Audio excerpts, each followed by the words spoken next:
Good morning. मैं विकास कुमार सैनी मेरे YouTube channel में आपका स्वागत करता हूं। देखो, हमारा जो चैप्टर चल रहा था मैट्रिक्स, आज हम उसी चैप्टर की जो हमारी एक्सरसाइज चल रही थी 3.3, उसी को हम यहाँ पर आगे बढ़ाने की कोशिश करते हैं।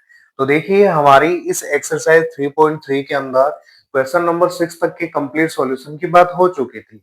तो अब हम इस आज की इस क्लास के अंदर आपको 6 से आगे वाले क्वेश्चन की हम बात करते हैं। तो इसका कंप्लीट सॉल्यूशन इस एक्सरसाइज का देखने के लिए आप मेरे यूट्यूब चैनल से लगातार जुड़े रहे, ताकि आपको इसका कंप्लीट सॉल्यूशन मिले और इसके आगे वाली एक्सरसाइज का भी सॉल्यूशन मिलता रहे। तो चलो हम स्टार्ट करते हैं। 7 नंबर का क्वेश्चन देखो क्या है हमारे पास में। तो 7 नंबर का जो क्वेश्चन है उसके अंदर हमें एक मैट्रिक्स का मान दिया है, और देखो वो मैट्रिक्स ये क्या है हमारे पास में।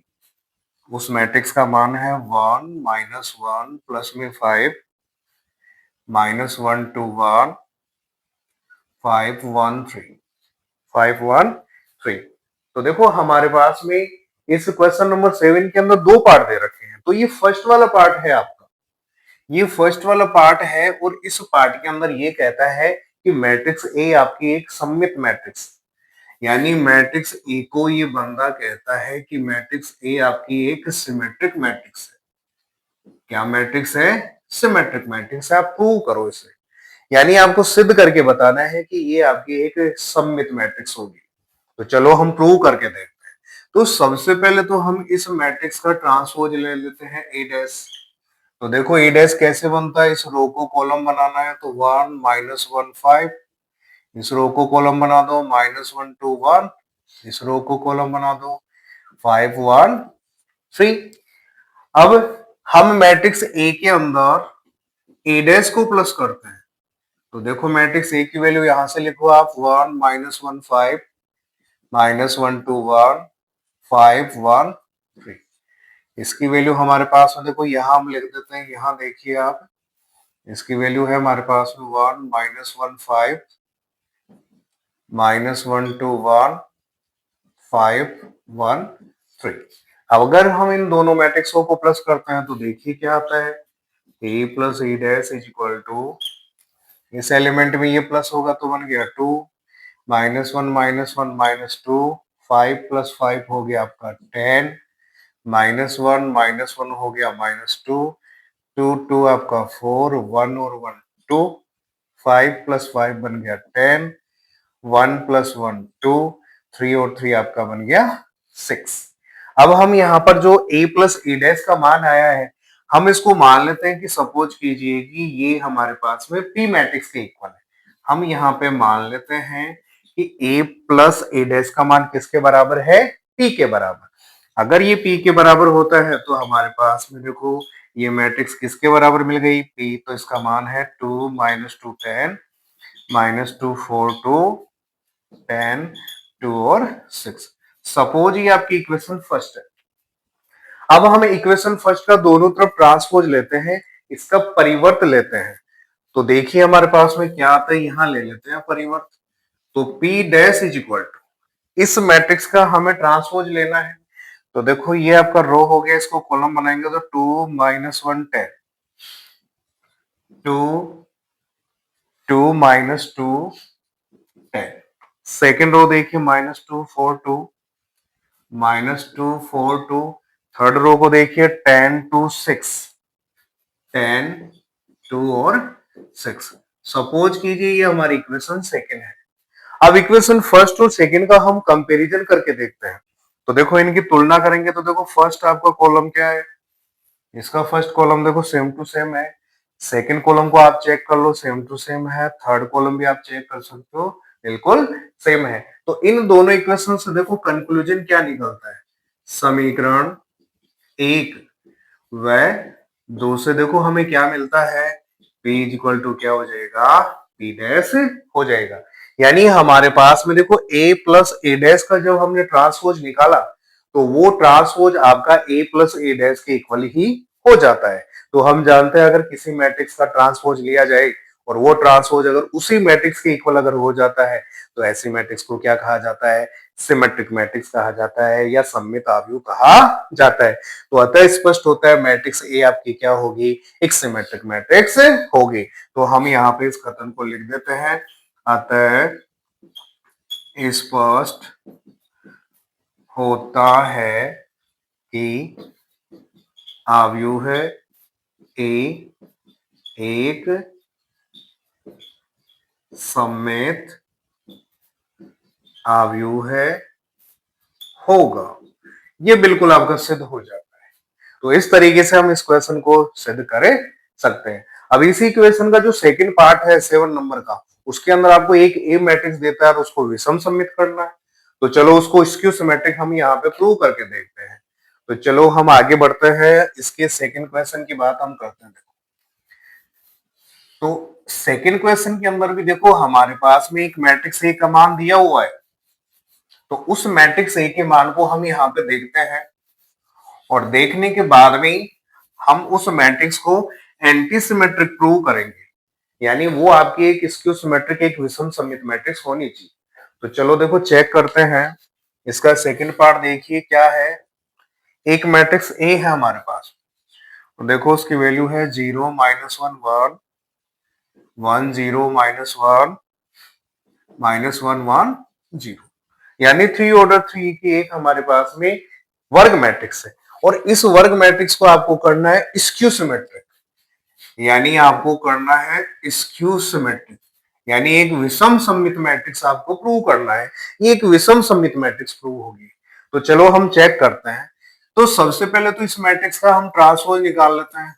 तो देखो ये डैश का मान क्या आएगा, इसका आप ट्रांसपोज लेोगे तो इस रो को कॉलम बना दो, 0 1 -1 -1 0 1 1 -1 0। तो ये इसका ट्रांसपोज हो गया। अब हम मैट्रिक्स ए के अंदर से ए डैश को माइनस करते हैं, ए माइनस ए डैश। ए माइनस ए डैश देखो हम यहाँ पे करते हैं। तो सबसे पहले मैट्रिक्स ए का मान लिखिए। तो देखो यहाँ से 0 -1 1 1 0 -1 -1 1 0 माइनस ए डैश की वैल्यू देखो क्या है, 0 1 -1 -1 0 1 और 1 -1 0। अब हम ए में से ए डैश को माइनस करते हैं तो देखो क्या होता है। चलो हम यहाँ पे माइनस करके देखते हैं, ए माइनस ए डैश। तो देखो 0 में से 0 को माइनस करना है हमें, 0 -0 0 1 में से आपने माइनस किया -1, तो ये माइनस और माइनस प्लस बन जाएगा। तो 1 + 1 2 माइनस, और ये भी माइनस, तो -2 -1 -1 -2 0 -0 0 1 माइनस और माइनस ये प्लस बन जाएगा। तो आपका +2 1, देखो ये 1 है, ये +1 है, तो 2 -1 और ये भी -1, तो -2 0 -0 आपका क्या बन जाएगा, 0। हम a माइनस ए डैश को मैट्रिक्स क्यों मान लेते हैं, मान लीजिए, या आप इसको p मान लो, कुछ भी मान सकते हो। तो मैंने कहा कि सपोज ये हमारा q के इक्वल है, मैंने इसे q के इक्वल मान लिया। तो अगर ये q के इक्वल होता है तो देखो हमारे पास में a माइनस ए डैश अगर q के इक्वल हो जाता है तो हमारे पास में देखो q का मान क्या हो गया, q का मान हो गया 0 -2 2 2 0 -2 -2 2 और 0। मैंने कहा कि ये हमारे पास में इक्वेशन फर्स्ट, ये हमारे पास में क्या है, इक्वेशन फर्स्ट है। अब इस इक्वेशन फर्स्ट का हम यहाँ पर दोनों तरफ देखो ट्रांसपोज लेते हैं, यानी हम यहाँ पे क्यू डैश निकालने वाले हैं। तो चलो इधर आ जाइए, हम यहाँ पे क्यू डैश की बात करते हैं। तो देखो क्यू डैश की बात करेंगे तो इसका ट्रांसपोज लेना है। तो देखो ये रो हो गया, इसको कॉलम बनाना है। इस रो को कॉलम बनाते हैं तो देखो क्या बनता है, 0 2 -2 0 2 -2। इस रो को कॉलम बनाओ, -2 0 2 -2 0 2। थर्ड रो को कॉलम बना दो, 2 -2 और 0।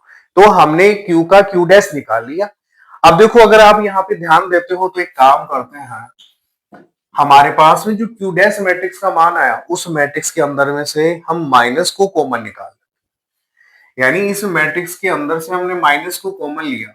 अगर माइनस कॉमन लेते हैं तो देखो क्या बनता है, ये माइनस बाहर आएगा। तो गौर से सुनिए मेरी बात, 0 में से माइनस कॉमन तो 0, यहां से अगर मैं माइनस कॉमन लूंगा तो ये क्या बन जाएगा आपका प्लस, माइनस कॉमन लिया तो ये आपका बन गया माइनस, यहां से कॉमन लिया तो ये 2 बन गया माइनस, जीरो आपका जीरो, ये माइनस कॉमन लेंगे तो बन जाएगा प्लस, ये माइनस यहाँ पे कॉमन लिया तो ये बन गया प्लस, यहां से कॉमन लिया तो प्लस बन जाएगा आपका माइनस, और जीरो आपका जीरो बन जाएगा।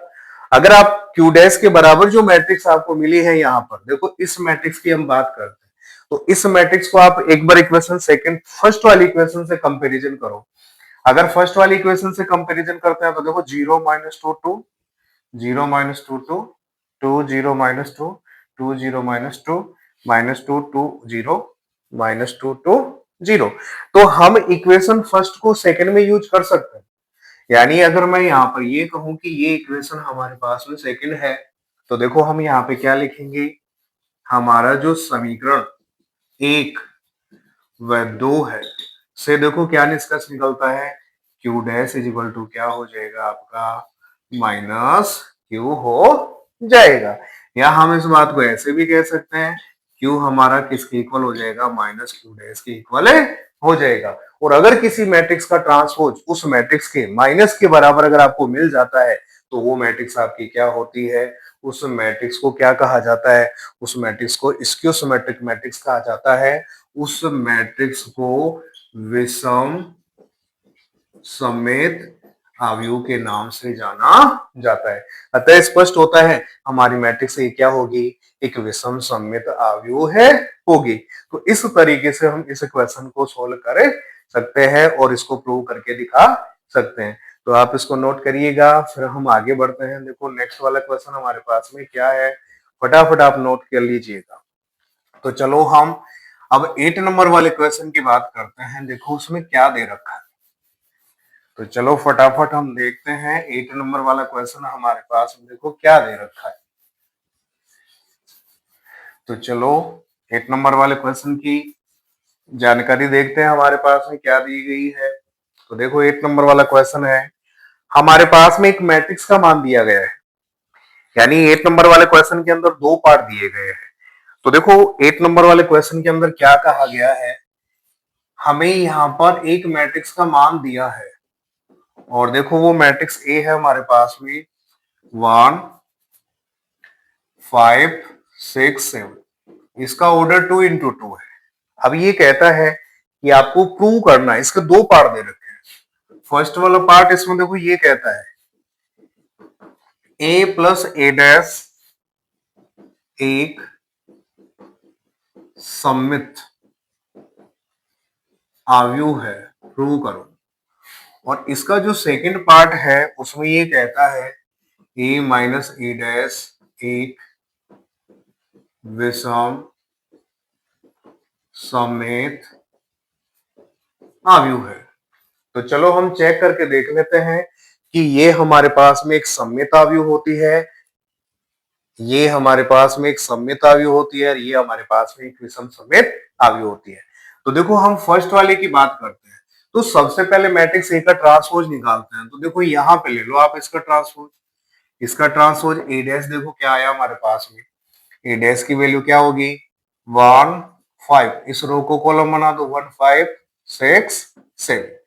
तो ए का ए डैश हमने यहाँ पे निकाल लिया, ट्रांसपोज निकाल लिया। अब देखो क्या करना है, ए प्लस ए डैश, तो हम यहाँ पे लिखते हैं ए प्लस ए डैश। तो देखो मैट्रिक्स ए का मान देखो यहां से क्या था 1 6 5 7, प्लस ए डैश की वैल्यू देखो क्या है 1 5 6 7। हम यहाँ पर a प्लस ए डैश को चेक करते हैं, तो देखो क्या आता है 1 प्लस 1 2 5 6 11, 6 प्लस 5 11 7 7 आपका क्या बन जाएगा 14। अब हम मान लेते हैं कि हमारे पास में ये जो मैट्रिक्स आई इसको मैंने p के इक्वल मान लिया, इसके इक्वल मान लिया p के। p के अगर इक्वल मान लेते हैं तो हमारे पास में p की वैल्यू यहाँ पे क्या हो गई 2 11 11 और 14। मैंने कहा ये इक्वेशन फर्स्ट। अब हमें ये मैट्रिक्स सममित मैट्रिक्स दिखानी है, तो हम इस मैट्रिक्स का वापस एक बार ट्रांसपोज निकाल लेते हैं। तो देखो ट्रांसपोज निकालेंगे तो देखो p डैश की वैल्यू क्या आती है, इस रो को कॉलम बना दो 2 11, इस रो को कॉलम बना दो 11 और 14। इसको मैंने कहा इक्वेशन सेकंड। तो आप खुद देखिए यहाँ पर समीकरण 1 व 2 से देखो क्या मिला, P is equal to P dash आपको मिले चुका है। इससे क्या स्पष्ट होता है, इससे ये स्पष्ट होता है A प्लस ए डैश एक सममित मैट्रिक्स होगी। तो ये फर्स्ट वाली प्रॉपर्टी हमारी यहाँ पे प्रूव हो चुकी है, यानी ये हमारे पास में क्या होगी, एक सममित अवयव होगी। अब हम सेकंड वाली प्रॉपर्टी को देखो इधर देख लेते हैं, इसमें क्या देता है, A माइनस ए डैश एक विषम सममित होता है।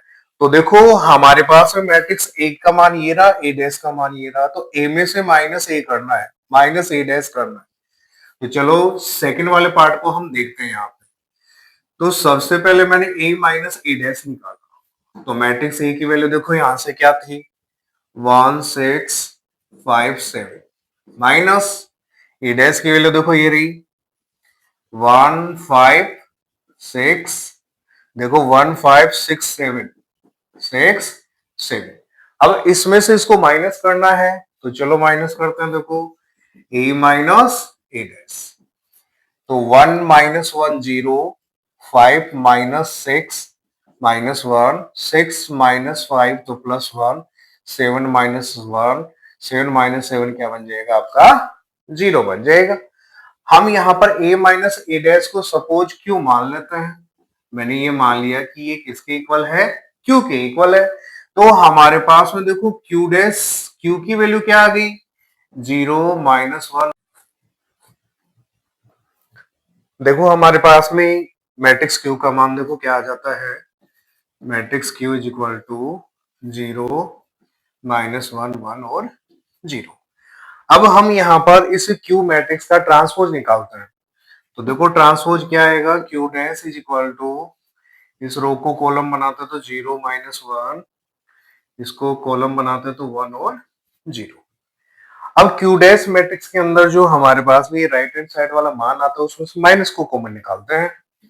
तो Q dash is equal to, हम यहां से अगर माइनस कॉमन निकालते हैं तो देखो क्या बनता है, ये आपका 0 प्लस में रहेगा, ये 1 माइनस कॉमन लेने की वजह से -1, ये आपका +1 और ये आपका क्या बन जाएगा, 0।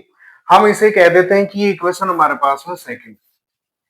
अगर हम इक्वेशन इसको फर्स्ट कहें और ये हमारी अगर सेकंड हो जाए, तो इक्वेशन फर्स्ट और सेकंड से देखो कंक्लूजन क्या मिलता है, यानी हमारे पास में Q डैश के इक्वल में जो मैट्रिक्स आई है ना, वो इक्वेशन फर्स्ट में Q के इक्वल ही हमें यहाँ पे मिल रही है। तो देखो हम यहाँ पे क्या निष्कर्ष निकाल सकते हैं, समीकरण 1 व 2 से देखो हमारे पास में क्या मिलता है, Q dash is equal to minus Q, Q dash is equal to minus Q। और अगर किसी मैट्रिक्स का ट्रांसपोज उस मैट्रिक्स के माइनस मैट्रिक्स के इक्वल मिल जाता है, अगर हमें Q डैश माइनस Q के अगर इक्वल मिल जाता है, तो हम यहाँ पर ये कहेंगे A माइनस ए डैश एक विषम सममित मैट्रिक्स होगा, अर्थात A माइनस ए डैश एक स्क्यू सिमेट्रिक मैट्रिक्स होगी। तो इस तरीके से हम इस क्वेश्चन के सॉल्यूशन को देख सकते हैं और हम इसको प्रूव कर सकते हैं। तो अब आगे वाली जो मेरी इसी चैप्टर, इसी एक्सरसाइज से रिलेटेड जो भी हमारे क्वेश्चंस है, उनको आप लगातार देखने के लिए मेरे YouTube चैनल से लगातार जुड़े रहिए। तब तक आप सभी बच्चों को मेरी ओर से धन्यवाद।